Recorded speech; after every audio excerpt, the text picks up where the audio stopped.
Once again welcome to all of you on UPSC simplified. आज start कर रहे हैं हम हमारी स्निपेट सीरीज का लेक्चर नंबर 2। लेक्चर नंबर 1 जिन लोगों ने नहीं देखा है वो जाके देख सकते हैं, सीरीज में मिल जाएगा। अब हम स्टार्ट कर रहे हैं लेक्चर नंबर 2 को। इसमें कुछ स्निपेट्स के साथ हम डील करेंगे, 4 से 5 स्निपेट्स रहने वाले हैं। काफ़ी इंपॉर्टेंट है ये स्निपेट्स जो हैं वो। इसमें फर्स्ट ऑफ ऑल जो स्निपेट हमारे सामने है वो बता रहा है जेंडर गैप इन अर्निंग्स। तो बताया जा रहा है कि आईएलओ की एक रिसेंटली रिपोर्ट पब्लिश हुई है, उसमें बताया गया है कि जब एक मैन जो है 100 रुपये कमाता है तो उसकी तुलना में एक जो फीमेल है, जो वुमेन है, वो केवल 51% कमा रही है, केवल 51 रुपीज़ कमाती है। ग्लोबल ये एवरेज निकल के आता है, ये बताया गया है इस रिपोर्ट के अंदर। तो इनइक्वलिटी काफ़ी ज़्यादा है अर्निंग्स के अंदर, यहाँ पे देखी जा सकती है, साफ साफ तौर पे आप देख सकते हो। तो वर्ल्ड वाइड ये फिनोमिना देखने को मिल रहा है। वर्ल्ड वाइड जब एवरेज निकाली जा रही है तो काफ़ी ज़्यादा इनइक्वलिटी देखने को मिल रही है। इसमें इनइक्वलिटी में भी स्टार्क डिफरेंसेज है region wise, country wise. Region wise country wise ना बोल के स्पेसिफिकली, मोर स्पेसिफिकली मैं ऐसे बोल सकता हूँ इसमें कि अकॉर्डिंग टू जो हाई इनकम कंट्री जो है, अपर मिडिल इनकम जो उनका बैंड है इनकम का, उसके बिहाफ पे काफ़ी ज़्यादा यहाँ पे भी स्टार्क डिफरेंसेज है। जहाँ पे कि हाई इनकम कंट्रीज के अंदर एक मैन 100 रुपये कमाता है तो वुमेन जो होती है वो 58 रुपीज़ कमाती है। वहीं पे अपर मिडिल एज के अंदर ये रेशो कम होके, ये जो आंकड़ा है कम होके 56 चला जाता है। लेकिन यदि हम लोअर मिडिल की और लो इनकम की बात करें तो यहाँ पे बहुत ही ज़्यादा प्रॉब्लम है और यहाँ पे काफ़ी ज़्यादा स्टार्क जो है डिफरेंस है। और 29 एंड 33 केवल फीमेल जो है वो कमा रही है, जब मैन जो है 100 रुपीज़ कमा रहा है। तो यदि देखा जाए तो पहली बात तो इनइक्वलिटी काफ़ी ज़्यादा है जो अर्निंग्स है उसके अंदर। और उसमें भी फिर जो कंट्री वाइज हैं, हाई इनकम और फिर अपर मिडिल इनकम वगैरह के हिसाब से यदि हम देखें तो काफ़ी स्टार्क डिफरेंसेज यहाँ पे देखने को मिलते हैं। तो ये 2019 के आंकड़े हैं काइंड ऑफ, है ना। और कोविड के बाद तो सिनेरियो और भी ज़्यादा ख़राब हुए हैं, आप सभी को पता है, ठीक है। और फीमेल्स पार्टिसिपेशन इंडिया में तो लेबर फोर्स में काफ़ी ज़्यादा कम हो गया है। कोई बताना चाहे तो बता सकता है कि फीमेल लेबर फोर्स पार्टिसिपेशन कितना है इंडिया के अंदर। तो जब यहाँ पे बात चल रही है अपर मिडिल इनकम की, लोअर मिडिल इनकम की, लो इनकम की, हाई इनकम की, तो आप ये भी बता सकते हो कि इंडिया किस बैंड के अंदर आता है। क्या हम अपर मिडिल इनकम के अंदर है, क्या हम लोअर मिडिल इनकम के अंदर है। तो आज से 2-3 साल पुराने आंकड़े यदि मैं आपको बताऊं तो इंडिया की पर कैपिटा इनकम लगभग $2000 के आसपास है। थोड़े पुराने आंकड़े हैं ये काइंड ऑफ, मैं आपको यहाँ पे डिस्क्लेमर है। और यदि हम बात करें चाइना की, तो चाइना के अंदर लगभग 13-14 हज़ार डॉलर के आसपास, मतलब हमसे लगभग 6 से 7 गुना पर कैपिटा इनकम है। और यदि अमेरिका की पर कैपिटा इनकम देखी जाए तो 64 to 65 लाइक यूएसडी है पर कैपिटा इनकम। काफ़ी सारी यूरोपियन कंट्रीज हैं, मतलब हमसे 32 गुना ज़्यादा है अमेरिका की बात की जाए तो काइंड ऑफ, है ना। 32 से 33 गुना ज़्यादा पर कैपिटा इनकम है अमेरिका की एज़ कम्पेयर टू इंडिया। और यदि हम बात करें, काफ़ी सारी यूरोपियन कंट्रीज ऐसी हैं, काफ़ी नहीं है, कुछ कंट्रियाँ ऐसी हैं जिनकी पर कैपिटा इनकम जो है वो 1 लाख यूएसडी को भी क्रॉस कर जाती है। 1 लाख यूएसडी का मतलब समझ रहे हो आप, सालाना यदि 80 रुपये को मैं कन्वर्ट मानूँ, $1 इक्वल्स टू 80 रुपीज़ में मानूँ तो 80 लाख पर कैपिटा इनकम, ठीक है। वहीं पे इंडिया को यदि $2000 के हिसाब से देखा जाए तो 1,40,000। यहाँ पे भी आपको समझने की जरूरत है, ये पर कैपिटा इनकम है। पर कैपिटा इनकम निकलती है पूरी पॉपुलेशन को, जब हम लाइक जीडीपी को जब हम पूरी पॉपुलेशन से डिवाइड करते हैं। तो अब आपको पता है हमारे यहाँ पे जिनी कोफिशिएंट कितना ज़्यादा है, इनकम इनइक्वलिटी कितनी ज़्यादा है। तो यहाँ पे वो लोग भी आ रहे हैं इस पर कैपिटा के अंदर जो कि काफ़ी ज़्यादा पैसा कमाते हैं, तो वो लोग भी आ रहे हैं जो कि काफ़ी कम पैसा कमाते हैं। रियलिटी में हम देखने के लिए जाएंगे तो ये पर कैपिटा जो है रियल एस्टिमेट नहीं दिखा रहा है हमारे यहाँ पे कितनी प्रॉब्लम है उसका, बिकॉज ये तो ओवरऑल है ना, ग्रॉस जीडीपी के अंदर ग्रॉस पॉपुलेशन का भाग देने पे निकल के आ रहा है, ठीक है। वैसे जो है कंडीशंस और भी ज़्यादा ख़राब है और हमारा जो 70, 80, 90% है, 90% तक जो हमारी आबादी है उनकी अर्निंग्स काफ़ी ज़्यादा कम है, ठीक है। तो ये कुछ एडिशनल इन्फॉर्मेशन थी जो मैंने आपको बता दी है रिगार्डिंग दिस ऑल, ठीक है। अब नेक्स्ट पे चलते हैं स्निपेट के ऊपर। जो नेक्स्ट स्निपेट है वो है इंडिया का जो क्रूड ऑयल का इंपोर्ट है उसके रिगार्डिंग कुछ बात की गई है काइंड ऑफ, है ना। इसको देखते हैं। तो यहाँ पे बताया गया है कि फाइनेंशियल ईयर जो 23 है, अभी फाइनेंशियल ईयर खत्म नहीं हुआ है क्योंकि 31 मार्च को खत्म होगा, तो ये पूरे आंकड़े नहीं है, केवल अप्रैल से लेकर जनवरी तक के ये आंकड़े हैं। तो यहाँ पे जो फाइनेंशियल ईयर 23 है उसके बारे में बताया गया कि इंडिया का जो क्रूड ऑयल है उसका इंपोर्ट जो है वो कितना कितना है। तो इराक से $26.5 बिलियन का, इट्स नॉट इन परसेंटेज, ये परसेंटेज के अंदर नहीं है, ये बिलियन डॉलर के अंदर है। तो $26.5 बिलियन का जो हमारा है ना इराक से क्रूड ऑयल का इंपोर्ट है। सऊदी अरबिया से 22.7, रशिया से स्टार्कली इंक्रीज हुआ है, काफ़ी ज़्यादा वाइड रैपिडली इंक्रीज हुआ है, $21.8 बिलियन पे पहुंच चुका है। यूएई से $13.3 बिलियन और यूएस से $8.2 बिलियन। तो ओवरऑल जो है 5 जो टॉप मोस्ट कंट्रीज हैं जिनसे हम इंपोर्ट कर रहे हैं काइंड ऑफ क्रूड ऑयल का, वहाँ से $92.5 बिलियन का इंपोर्ट हम कर ले रहे हैं। और एक इंटरेस्टिंग चीज़ें थोड़ी बताई गई है यहाँ पे। तो यदि हम पाई चार्ट के अंदर देखें कि भाई परसेंटेज के तौर पे, ये तो बिलियन डॉलर में हो गया, परसेंटेज के तौर पे जो हम पूरा ओवरऑल इंपोर्ट कर रहे हैं उसमें किसका कितना शेयर है, तो सबसे ज़्यादा शेयर जो है इराक का शेयर बताया जाता है वैसे, है ना। वो बताया जाता है 20.95%। उसके अलावा अलग अलग शेयर्स यहाँ पे बताए गए हैं। तो ये पूरा जो है टॉप जो 5 कंट्रीज हैं ये 73.02% हम यहाँ से इंपोर्ट कर ले रहे हैं, जो कि $92.5 बिलियन है। ठीक है, तो आप यदि 100 में आप कन्वर्ट करोगे तो आप पता कर सकते हो कि कितना निकल के आएगा। दिस इज ऑल्सो कितना है, केवल और केवल अप्रैल से जनवरी तक का है, इसमें फरवरी और मार्च अभी रह गए हैं। तो तो इस वजह से ये जो ओवरऑल निकल के आया, तो आप देख सकते हो कि हमारा जो ओवरऑल इंपोर्ट है क्रूड ऑयल का काफ़ी ज़्यादा है, काफ़ी बिलियंस में है। जिन लोगों को बिलियन और मिलियन समझ नहीं आता उनको मैं थोड़ा बता दूं, 1 बिलियन इक्वल्स टू 100 करोड़ होता है, 1 मिलियन इक्वल्स टू 10 लाख होता है। मिलियन को करोड़ में आप कैसे कन्वर्ट करोगे तो उसके बारे में बता दूं। यदि कहीं पे 400 मिलियन लिखा हुआ है तो लास्ट जीरो को आप हटा दीजिए डायरेक्ट, और 40 करोड़ वो हो जाएगा, 40 करोड़। ठीक है, 450 मिलियन लिखा हुआ है तो सीधा 45 करोड़ वो हो जाएगा। बिलियन होता है 100 करोड़। ठीक है, 1 बिलियन इक्वल्स टू 100 करोड़। अब यदि हम काफ़ी बार बोलते हैं $1 बिलियन, तो इसका मतलब क्या है? यदि मैं कन्वर्ट रेट को जो अभी है वो 80 रुपये मान लूँ, मतलब $1 इक्वल्स टू 80 रुपीज़ मान लूँ, तो $1 बिलियन यदि मैं देखता हूँ तो 1 बिलियन इक्वल्स टू 100 करोड़, और जो डॉलर है आपका उसका 80 रुपीज़, दोनों को मल्टीप्लाई करते हो तो आप लगभग 8,000 करोड़ रुपये। तो $1 बिलियन इक्वल्स टू 8,000 करोड़, यदि मैं क्या मानता हूँ, जो है डॉलर को 80 रुपये के बराबर मान के चलता हूँ तो। ठीक है, तो इस हिसाब से आप देख सकते हो कि हमारा जो क्रूड ऑयल का इंपोर्ट है वो तो $100 बिलियन से ऊपर चला गया है लगभग। यदि ओवरऑल देखोगे तो आप तो 100 से तो काफ़ी ऊपर चला गया है। तो यदि देखो आप, तो मैं बोलूँ कि $1 billion equals to 8,000 crore, $10 billion equals to कितना, 80,000 करोड़, और 8 लाख करोड़, 8 लाख करोड़ हो जाएगा $100 बिलियन। ठीक है, 8 लाख करोड़। आपको इंडिया के बजट के बारे में पता है कितना बजट होता है? ठीक है, इस बार का बजट आपको पता ही है, तो अराउंड मैं यदि बजट को इंडिया के को 40 करोड़ के आसपास भी मान लूँ, है ना, थोड़ा ऊपर है, ज़्यादा है ना बजट, अभी मेरे को एग्जैक्ट आंकड़ा है वो याद नहीं आ रहा है, तो 40 करोड़ भी मान लूँ, तो आप सोच सकते हो कि 40 करोड़ का 100 बिलियन एंड काइंड ऑफ, इससे आप कन्वर्ट कर सकते हो कितना निकल के आ रहा है, 25% है ना। तो काफ़ी सारा हमारा क्रूड ऑयल का इंपोर्ट है।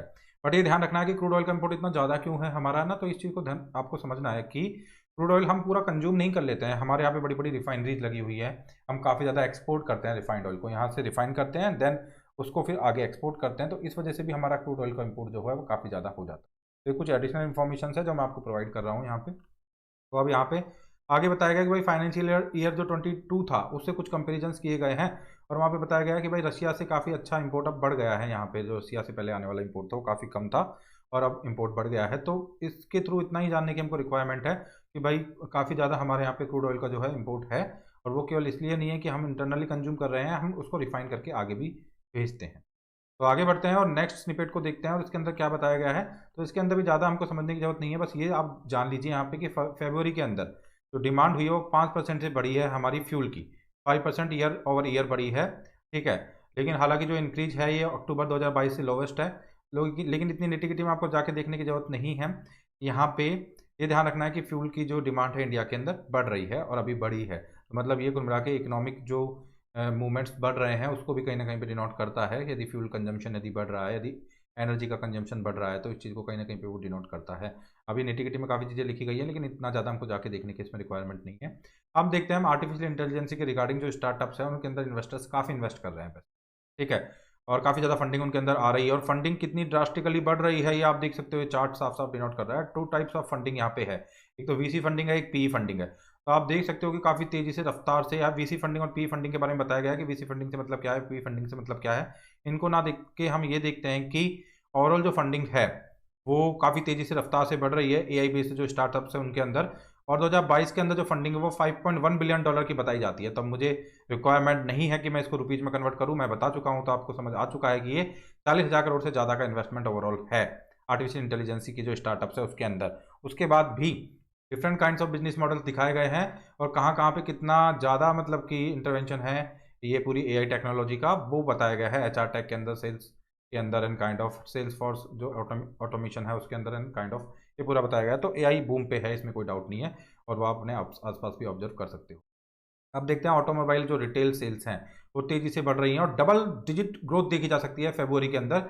रॉबस्ट जो है डिमांड है काफ़ी ज़्यादा, तो ऑटोमोबाइल्स जो हैं उनकी बिक्री तेज़ी से बढ़ रही है। फाड़ा की रिपोर्ट आई है, फाड़ा ने बताया है कि भाई काफ़ी तेज़ी से ऑटोमोबाइल्स के रजिस्ट्रेशन वगैरह हो रहे हैं। तो 16% जो है टोटल अक्रॉस सेगमेंट है ना, सभी सेगमेंट्स के अंदर 16% जो रजिस्ट्रेशन है उसके अंदर राइज हुआ है, ध्यान रखना है आपको ना। पैसेंजर जो व्हीकल्स है उनके अंदर 11% का राइज है रजिस्ट्रेशन के अंदर, 15% टू व्हीलर व्हीकल्स के अंदर है, टोटल कॉमर्शियल व्हीकल्स के अंदर 17% का है, और काफ़ी ज़्यादा 81% थ्री व्हीलर रिटेल सेल्स के अंदर मैसिव जंप देखने को मिला है रजिस्ट्रेशन के अंदर, आप देख सकते हो। और 14% जो है ट्रैक्टर की जो सेल्स वगैरह है उसमें रजिस्ट्रेशन में मतलब तेज़ी से बढ़ रहे हैं। तो कुल मिला के रिटेल जो सेल है ऑटोमोबाइल की, वो ड्रास्टिकली तेज़ी से रफ्तार से बढ़ रही है, जो आप देख सकते हो यहाँ पे। और फेडा की जो फुल फॉर्म है वो federation of automobile dealers association है, ये आपको ध्यान में रखना है थोड़ा सा ना। लास्ट आज का स्निपेट है, उसको देखते हैं थोड़ा सा, और कुछ एडिशनल इन्फॉर्मेशन भी इसके रिगार्डिंग हम एक्वायर करने की कोशिश करेंगे। तो यहाँ पे जो स्ट्रीमिंग हो रही है, streaming story, the streaming story of India, the kind of the Indian streaming story ऐसे बोल सकते हो आप। तो ओवर द टॉप ओटीटीज जो प्लेटफॉर्म्स है काफ़ी वास्टली, काफ़ी रफ्तार से, काफ़ी ड्रास्टिकली, काफ़ी तेज़ी से बढ़ रहे हैं, आपको पता है। तो यहाँ पे ओटीटी क्या होता है, ओवर द टॉप, आप जानते हो जितने भी आज चल रहे हैं सब कुछ, लाइक आपकी डिज्नी हॉटस्टार वगैरह, यूट्यूब वगैरह, काइंड लाइक जितने भी प्लेटफॉर्म्स चल रहे हैं वो ओटीटी के अंदर काउंट होते हैं। तो बताया गया है यहाँ पे कि जो यूनिक विजिटर्स हैं ओटीटी के 510 मिलियन बताए गए हैं इंडिया के अंदर। तो देखो आप इस चीज़ को ध्यान रखिए, 510 मिलियन मैंने आपको पहले ही बताया था, यदि 510 मिलियन रखा है कहीं पे लिखा हुआ है तो उसको आप कन्वर्ट करना है, तो ये लास्ट की जीरो हटा दीजिए और सीधा ही कितना हो गया, 51 करोड़ हो गया। तो 51 करोड़ यूनिक जो है विजिटर्स रहे हैं इंडिया के अंदर इन ओटीटी प्लेटफॉर्म्स के वेरियस जो प्लेटफॉर्म्स है। यहाँ पे जो सब्सक्राइबर जो रहे हैं वो 11.3 करोड़ रहे हैं जनवरी 2023 के अंदर। काफ़ी बड़ा बेस है सब्सक्राइबर्स का भी, आपको ये देख के चलना है ना। यहाँ पे जो रेवेन्यू जनरेट किया है पूरा ओवरऑल ओटीटीज ने काफ़ी अच्छा रेवेन्यू जनरेट किया है, 21,600 करोड़ रुपए का। 7500 करोड़ रुपए का रेवेन्यू जनरेट किया है इन्होंने स्ट्रीमिंग वीडियोज के थ्रू, और 14,400 करोड़ का जो रेवेन्यू है, लगभग डबल, पूरा ही डबल दिख रहा है यहाँ से साफ साफ है ना। ये रेवेन्यू जो जनरेट किया गया है वो एडवर्टाइजमेंट वगैरह के थ्रू जनरेट किया गया है। तो काफ़ी अच्छा मोटा पैसा कमा रहे हैं ओटीटी जो है वो, नो डाउट। अब यहाँ पे बताया गया है कि भाई यूट्यूब वगैरह के अंदर और डिफरेंट डिफरेंट प्लेटफॉर्म्स के अंदर है ना, दिसंबर 2022 के सब्सक्राइबर कितने रहे काइंड ऑफ, और टोटल यूनिक विजिटर्स वगैरह जो जनवरी में रहे हैं उसके बारे में थोड़ी सी डिटेल यहाँ पे बताई गई है। और यहाँ पे फिर यूनिक जो विजिटर्स हैं डिज्नी और हॉटस्टार के, उसके रिगार्डिंग भी यहाँ पे बात की गई है।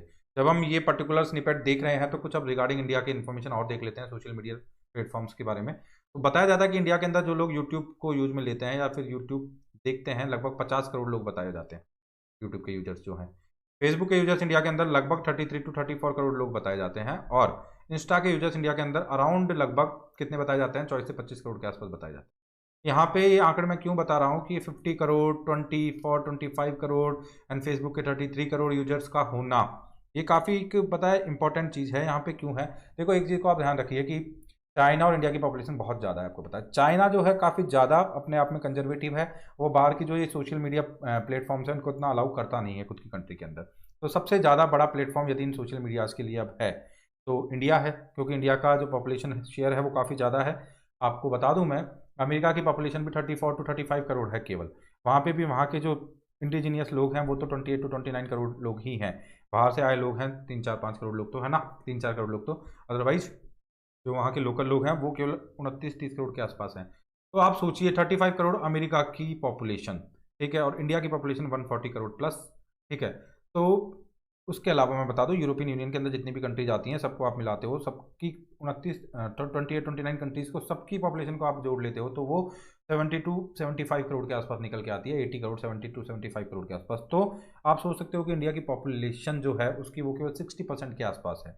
28-29 देशों की जो जनसंख्या है वो यदि जोड़ी जा रही है, तो इन सब चीज़ों के थ्रू मैं क्या बताना चाह रहा हूँ कि मैं ये बताना चाह रहा हूँ एक तरीके से कि जितने भी सोशल मीडिया प्लेटफॉर्म्स है डाटा को एक्वायर करने के लिए भी है ना, as well as product selling के लिए, एडवर्टाइजमेंट के बिहाफ पे, सब चीज़ों का यदि हम देखते हैं तो डाटा एक्वायर यहाँ पे काफ़ी इंपॉर्टेंट एक चीज़ है ना, ये ध्यान रखना, क्योंकि डेटा जो है काफ़ी ज़्यादा मिल रहा है इंडिया के अंदर से, क्योंकि इतने ज़्यादा यूजर्स हैं।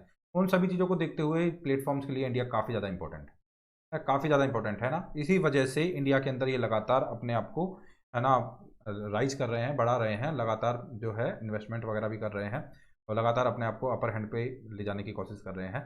तो ये सब कुछ था, तो मैंने कुछ एडिशनल इन्फॉर्मेशन देने की कोशिश की है इस पर्टिकुलर स्निपेट के जरिए। ये तो केवल एक जरिया रहा है, केवल एक माध्यम रहा है मेरे को अदर इन्फॉर्मेशन आपको प्रोवाइड करने का। तो ये सीरीज़ आपको कैसी लग रही है, अच्छी लग रही है या सही नहीं लग रही है, आप कमेंट बॉक्स में बता सकते हैं। उसके बिहाफ, उसी के आधार पर हम आगे भी फिर लेक्चर्स बनाएंगे। धन्यवाद।